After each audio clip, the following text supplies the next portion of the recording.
Without further ado, I'd like to invite my panel onto the stage. I think they're going to appear through this door, I hope. Whilst they're doing so, let's hope they arrive. Can I just say that I've been really enjoying the quality of the stock imagery today. And I've got a brilliant market opening idea or money-making opportunity. It is to produce stock imagery of people using devices and TVs that actually looks realistic. But all credit to David Springle from YoSpace, who used a stock image of a load of people around the table on one side looking at iPads with Harry Hill in the corner, which I thought was brilliant. Harry Hill's some weird British comedian, like me. I should introduce my panel. So we have an illustrious panel to discuss playing to broadcast strengths. We have John Paul from Liberty Global. We've got Alexander Bastin from MTG. That's a broadcaster in the Nordics and around Europe. And we've got Kate Lynn from Syntech, an ad tech company. We've got Stefan from RTL Ad Connect. And finally, we've got Jez Rosenberg from BT, so both telco and broadcaster. So welcome. I'm pleased to say we're finally having a panel where just beforehand we've had an amazingly uplifting message about the power of TV. I think that's great from a big brand and big spender. In that presentation, he clearly showed that the most powerful strength that broadcasting has is the content itself, the broadcast content and the context, that the fact that you're sitting down, maybe lean back in the living room or in the bedroom on your iPad, and you have that 30-second audio-visual storytelling. Now, my question for you, for a starter, and maybe I'll go to you first, Jez, sure, is ignoring that power of that content and that context, which is obviously the most powerful. What is the second most powerful attribute that TV advertising has? I think it's around audience and reach. Is paramount for any advertiser, and hence obviously Ross presented obviously why he actually associated it with such a big show like X Factor, and it is about appointment of view. And I would say that reaching that at such a high level where people are engaged is paramount compared to other platforms out there that gives you very short attention span from a content perspective. Yeah. I look after BT Sport advertising, and we reached our highest peak advertising, our peak audience on the Arsenal Man United game since we launched. And it is very much about appointment of view. Yeah. And advertisers want to be part of that experience. Yeah. And you can't get that anywhere else. Yeah. But at the same time, it is also working with multiple platforms, because obviously we are trying to reach those younger audiences that have different habits. Well, I definitely want to come back to the working with multiple platforms and the collaboration question. From the rest of my panelists, any advances on reach? What else? What other amazing strengths does broadcast have? So I would second that. So you have the contextual relevance, which was quite evident from the Just Eat charts, how those spiked. And then you have the mass reach. There's few other visual motion medias that can compete with that. But I would also factor in inventory quality, which I think needs to be debated more. So most of the sort of visual motion canvases you can put your commercial messages on don't hold nearly the quality that TV and premium digital video does. And that, I think, is vastly undervalued. I just learned the other day, I think it was even brought up yesterday in the Pathfinders event, that Facebook is now advocating advertisers to convey their commercial message within the first second of an ad. And I think that says a lot about the quality of that inventory that you can get. I think the Just Eat creative example is the perfect example of how you cannot necessarily convey that emotion in 1 second. Yeah. Totally agree. Any other additions to what have we got? Contextual relevance, inventory quality, audience reach.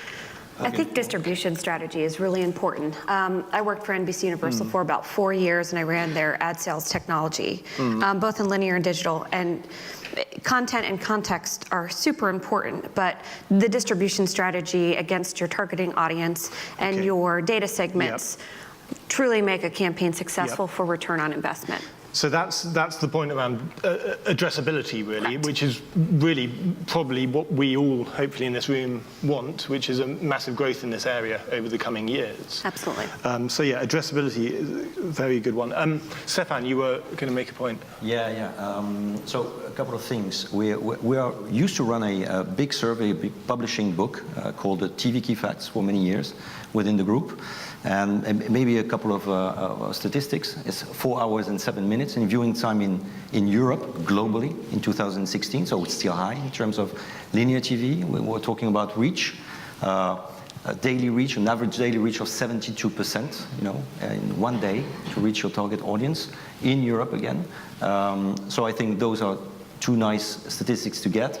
And coming back to content and what's the advantages of a broadcaster, I think, we talked about addressable TV. I think we should put it, even enhance it with the term innovation. Innovation.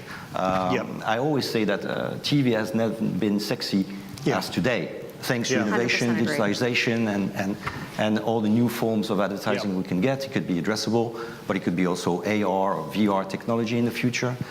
You can have also creativity within, branded content, endorsement from celebrities, influencers, and at the very center of all this ecosystem lies the content, the premium content. Yeah. I mean, I think innovation, great point, and that's, I guess, slightly less sexy DAI, but I think the DAI presentation really showed how powerful that is. Actually, on a sexy note, though, I understand, I know there's some ITV people in the audience, I understand that Love Island broke all simulcast records, I think. Is that right? Are you going to shout out the percentage of audience on simulcast? No. It was 187%. It was high. And that is sexy TV, I believe. Not that I watched it, of course. No. I didn't even know what it is. John Paul, at Liberty, you span broadcast platforms, almost the whole gamut. Where are you focused on driving the strength of broadcast? Is it in addressability? Is it in innovation? Where are you focused most? Yeah, I think it's all of the above. I think the quality point is very important. We see ourselves as an enabler, and so we're really investing in capabilities and effort to enable all of these evolutions in television. So that's the first part. So whether that's addressable or use of data and that kind of thing. And we really think data should be democratized to an extent. We have a currency, yes, but it's a limited panel-based currency. And I think those of us that have granular data should really be working with the ecosystem to bring those insights to bear. But the second part is, and I think I've heard this as a theme through yesterday as well, is it really is about the experiential interaction with video. And we know it pretty quickly when you screw that up. And so we've spent many years designing in-home products or things that maybe not the products themselves, but facilitate the use of all of this innovation. So our other area of focus is to make sure that whatever goes on in the home and what we design is a very, very good vessel for all of these things and interactions from the consumer. Yeah. Jez. Yeah, I would echo that. I think innovation is a really important part in driving that experience and user experience. We've certainly played within VR, 4K, and driving that experience to give that more engagement to the viewer, which, and again, if you're keeping them engaged, then obviously from an advertising perspective, it drives that further forward. And okay, so we've discussed all these strengths of broadcast. What is holding things up? We heard from Ross just earlier that unified metrics is holding things up. That's without doubt. I think we see a mix of things, right? There are operational type conflicts where it is very difficult when you're looking at a broadcast network and you're working in the States. We have the upfront season and the scatter season with our broadcast and our cable networks. And it's really difficult to go to market and know that you have to deliver $7 billion worth of advertising revenue efficiently at the best price in market and make sure that you're monetizing it correctly for what's available for the client need. But then you also have non-data But standards. is that an internal challenge? It can be an to the internal broadcaster, or is challenge. it an industry challenge? It could be internal. It could be externally enforced by the agencies that are requesting that type of inventory and price points and constraints when you're buying that inventory. Yeah. And I think that's where Syntec comes in, right? Because we support the transaction and we support the diversification. You know, we advocate for data standards. You know, we're involved in a lot of the consortiums that are in the States, whether it be in the local market or the national broadcast market or with the FCC for regulation. Yeah.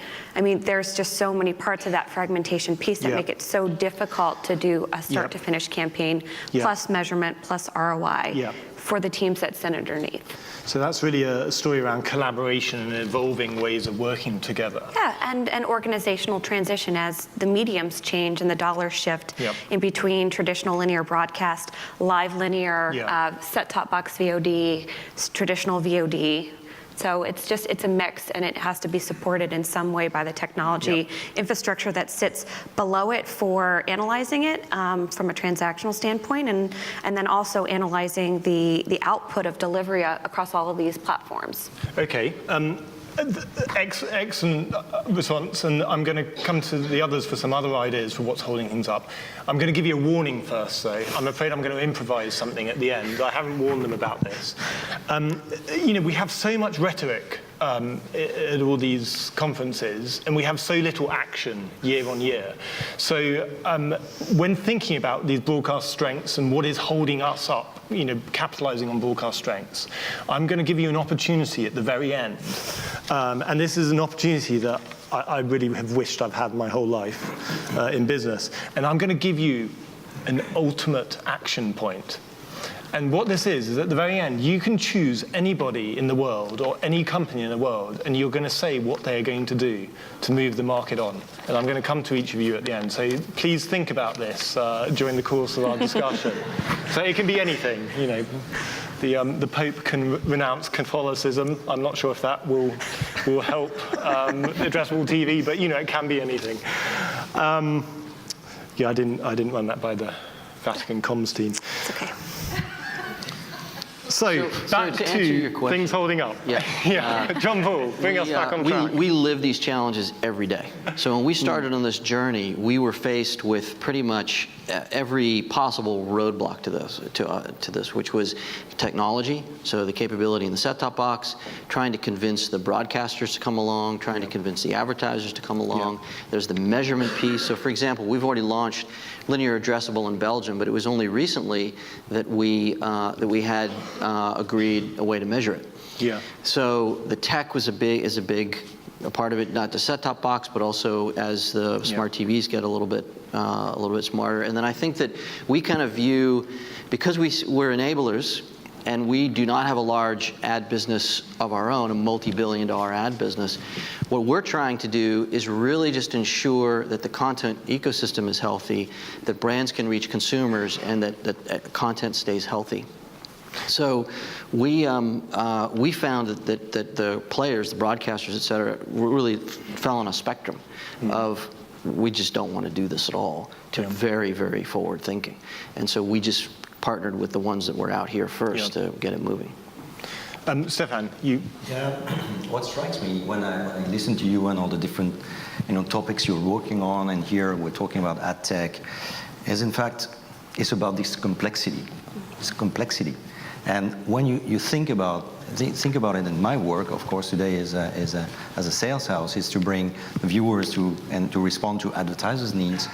And what strikes me is about this complexity that our clients are living every day. I bet you have plenty of marketeers here, and you have maybe 15 to 30 solutions presented to you every day, and everyone has the right solution, of course, for you.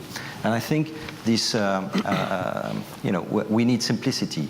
And we decided 2 years ago at RTL really to work on how to simplify the access to our inventory, whatever the mean, whatever the innovation, whatever the access to our content, and then of course to your consumers, and try to simplify to the max for our client. And it's about also this local global discussion.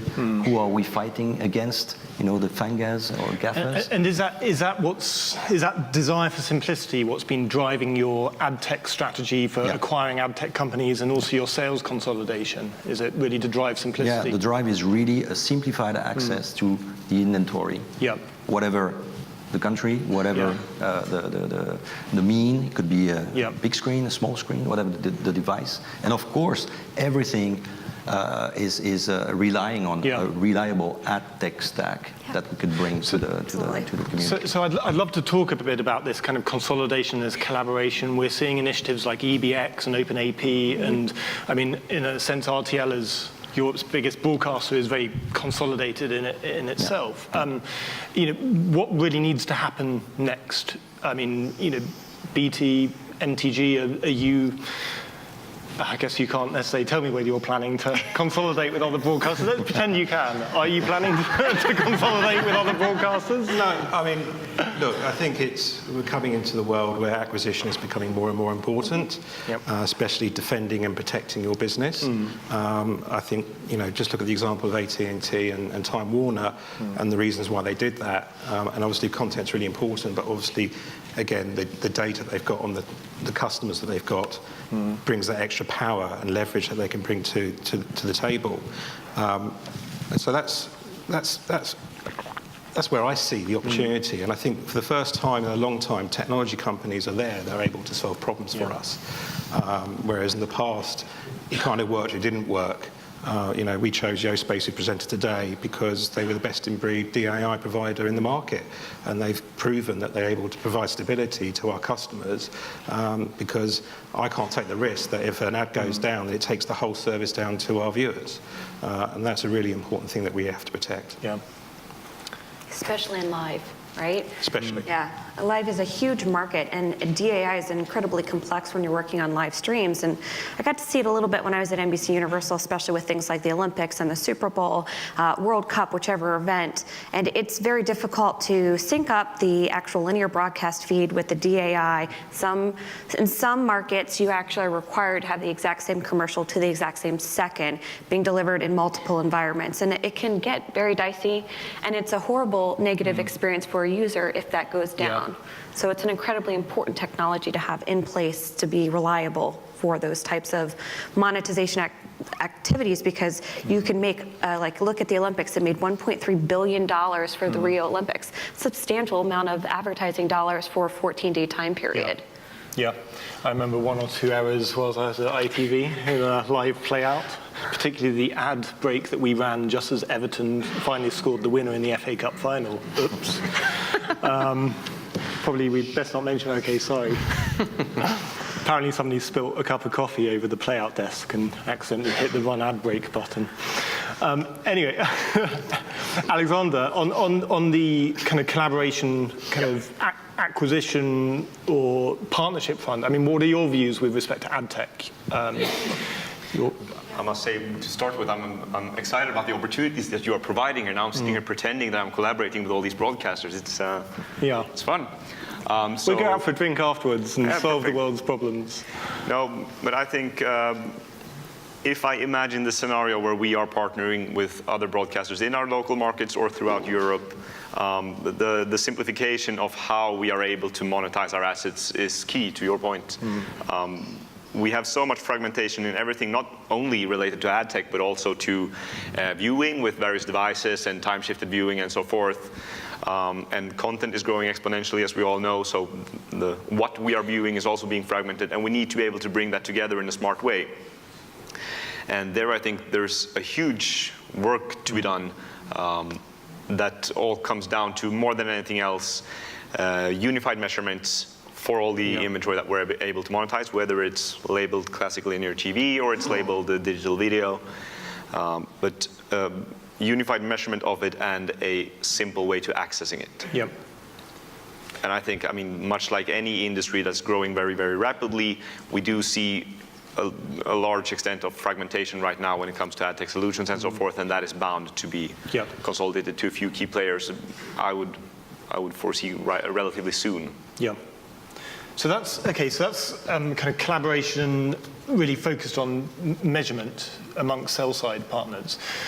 I'm kind of quite interested by the idea of buy-side collaboration as well. And you know, John, I know that Virgin are involved with Group M's initiative, Finecast. Can you tell us a bit more about that? Because that seems like a very interesting example of buy and sell-side collaboration. Well, I think at a high level, we, to the simplicity point, the way that we're going to support that is by not trying to create standalone platforms. So in the UK, we partnered with Sky, and they're an incumbent operator of addressable, and that made sense to us. In Belgium, it's the other way around, so we're the incumbent operator, but we're soliciting participation from the other broadcasters.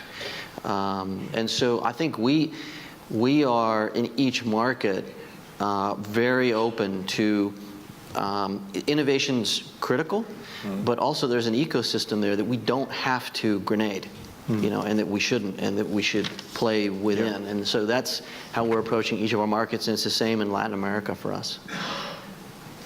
And am I right in, Jez, is BT, I'm trying to look, I looked at the Finecast website earlier, I'm sure I saw a BT logo there as well. Are you working with Finecast?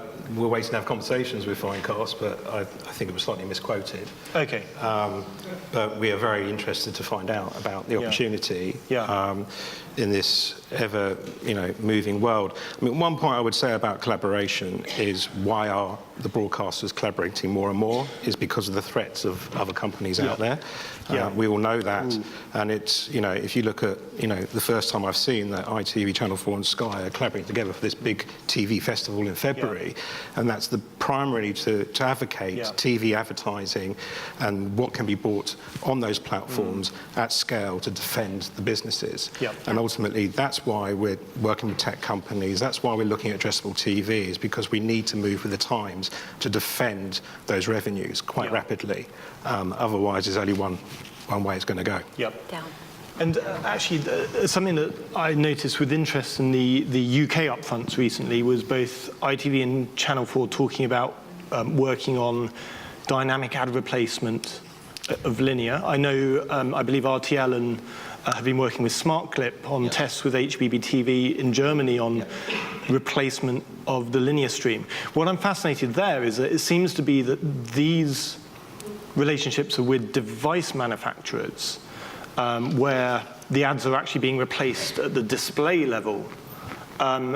I'm interested to know, does that therefore mean that operators, such as John Paul and the various companies, has that now opened up a new battlefront between broadcasters and device manufacturers together versus operators? I know I've gone from collaboration to fighting each other, but whatever, I'm like that. If you look at Europe at the moment, of course, it really depends on every status in each country. If you look at France, it's very IPTV driven. If you look at Belgium or Benelux, it's very cable driven. If you look at UK, it's very satellite driven. If you look at Germany, it's very smart TV driven. I think there will be some kind of a mix of both, of all worlds, not both, but 3, 4, 5 worlds maybe. The main thing again is about simplicity, how to provide to our customers and our clients addressable TV. And I think, if I look at the UK for instance, I think it will be a combination of, maybe AdSmart with some smart clip proposition on smart TV, and maybe Sorensen for another part of the spectrum. And then we add the 3 possibilities, then you have a tremendous opportunity.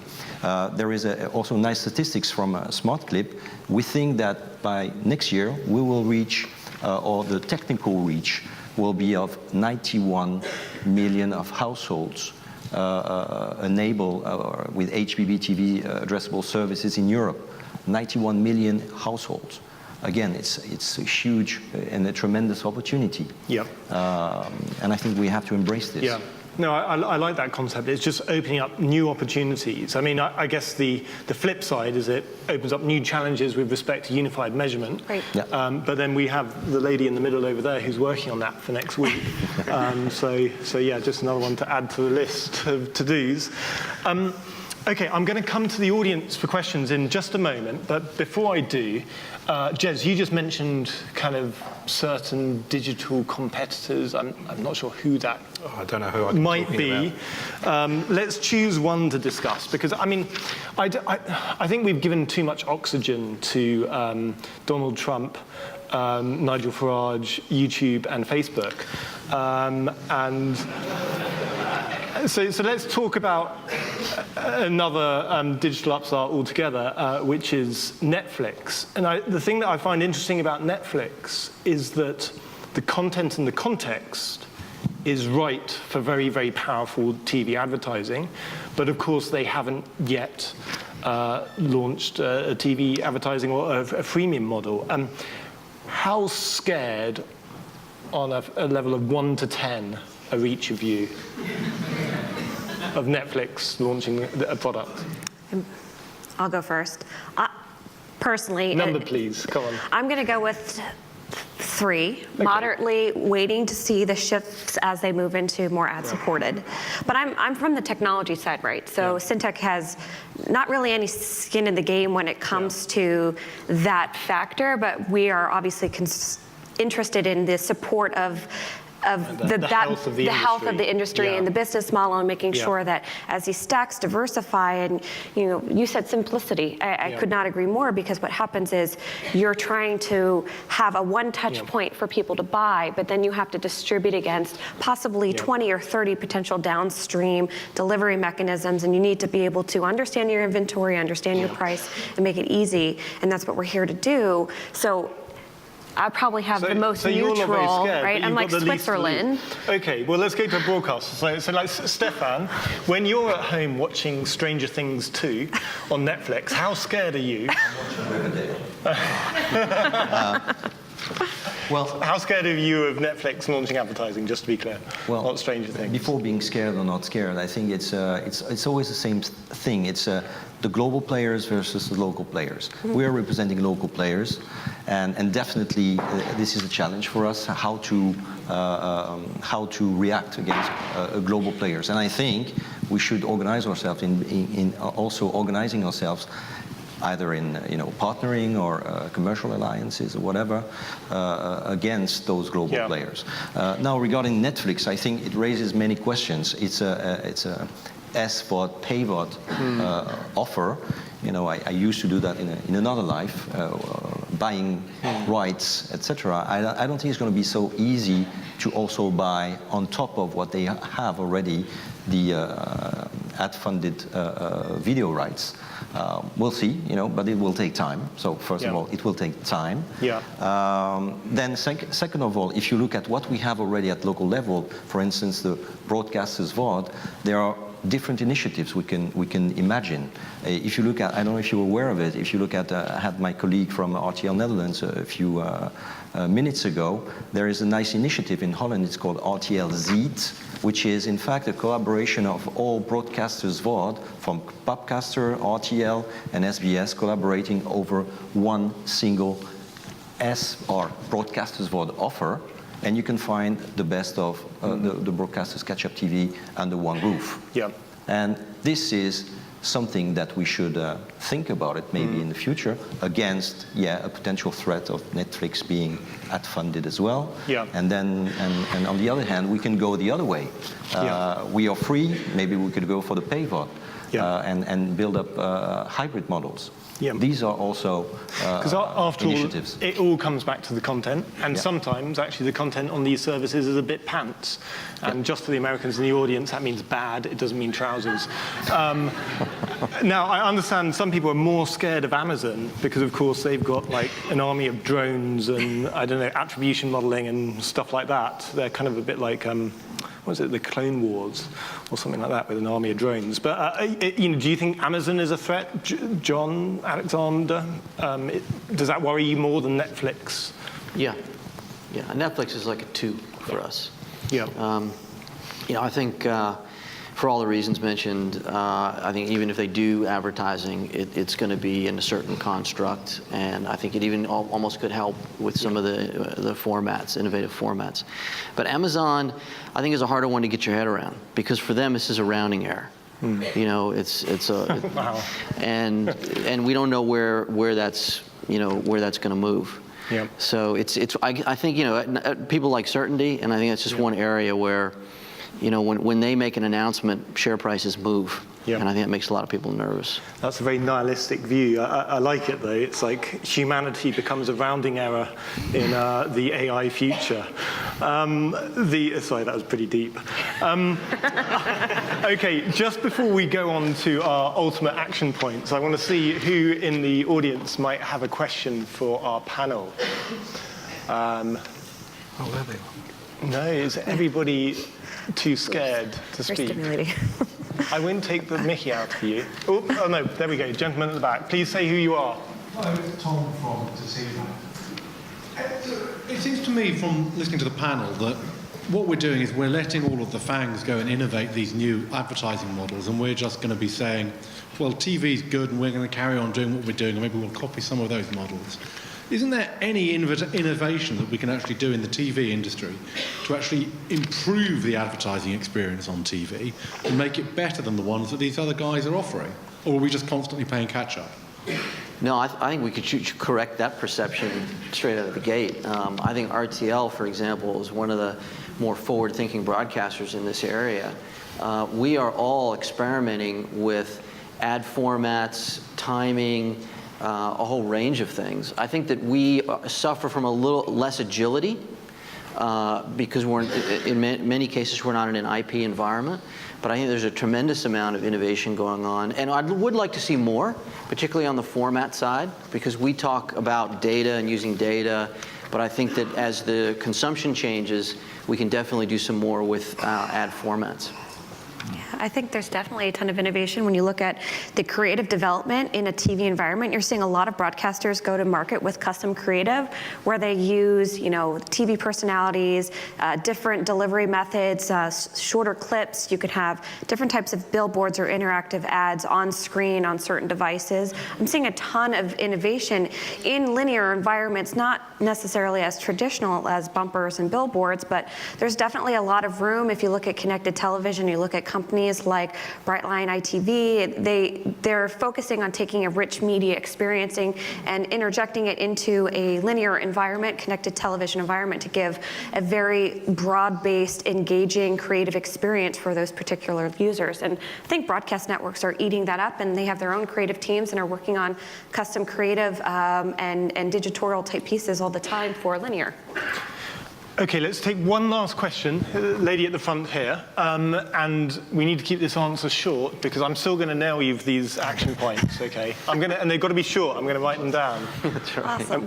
Hi, I'm Mira Vauro from Finland and Sanoma Media Finland. I'm interested to hear about data because we have been using kind of data because TV has been bought with democratics, so on. So what about that, and how do you think about that, and have you any plans? So Stefan's going to answer that. Yeah. The question of data and GDPR in 30 seconds. There goes your short answer. I was going to say. We talked about Amazon a few minutes ago. Yeah, it's about data. And data is a great thing, and we're really looking at it. For instance, on our broadcasters VOD, in most of the countries we represent, we have now a registered users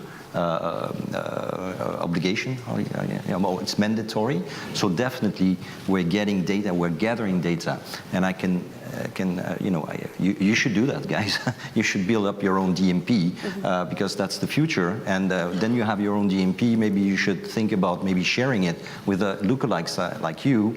There's a lot of alliances at the moment coming up. There is a logging alliance in Germany. It's between RTL, but also ProSiebenSat.1 and a telco operator. There is a good data alliance also coming up in France. It's called Gravity. It's between broadcasters and publishers, and I really think we have to increase our data capabilities against, again, the global players that have one product, it's easy to understand, and roll it out everywhere in the world, which is not what we do. We are doing very local stuff. But on the other hand, thanks to techniques and to ad tech, we can gather all this together. It's important to note that that's one of the areas where everybody wins, right? That it's clear synergies. If we can share data and we can use it smartly, we can make more money out of the advertising. We can improve the user experience. We can make more relevant products for advertisers. It's a no-brainer. So which of you is taking the broadcast industry data collaboration action point? One of you two's got to take it. Stefan, okay, or John Paul? Well, we're doing it. I mean, John, okay, John's taking that one. Okay, so data collaboration. Caitlin, what's your ultimate action point? I'm gonna take the I would say the framework, right? The universal framework, because I think that's where Syntax probably best positioned, because we. So that's ad tech framework. It would be the ad tech, right? It's the. So you're saying your ultimate action point is to make Syntech the all-powerful ad tech platform for the entire industry? That is correct. Okay. Okay. That's the plug right there, no. But I think there's somebody needs to own the ability to bring in all these sources and normalize. And we're not in the business of saying what the data necessarily means, but we're definitely in the open API type realm where it makes it easy to connect to multiple sources and pull it into an environment so somebody has a framework that sits on top of it. So everyone's going to make amazing APIs and just work harmoniously technologically. Jez, quickly. I'm going to cheat. I'm going to double tag with JP on data, actually. Oh my goodness. We've got the data collaboration team here. Yeah. This is the A team, everyone. Look, I totally agree. I mean, BT are looking at DMP as well, really seriously, and it is the way forward. But the most important thing is around standardization and agreeing the principles around what sharing the data we're happy to do. And also linear. Yeah. Because not only in online, but also in linear. Of course, yeah. You'd plug that in. Yeah. And Alexander, what's your ultimate action point? I will come back to the quality aspect, and I would like to see a joint press release from all the global agency groups stating that we will never, ever again pay for low quality inventory. Ooh. Ooh. Meow. I like that. That's a good one. That is a superb one. Well, JP, you've taken yours already. So Stefan, what are you jumping on? Well, I guess I will be the simplicity evangelist worldwide. And Chief Global Simplicity Evangelist. Yeah. Okay. I like it. I'll give you that position. So very open for other partnerships in the world. Perfect. Well, that leaves me to just say thank you for an excellent panel, a really interesting discussion. So yeah, round of applause, everybody.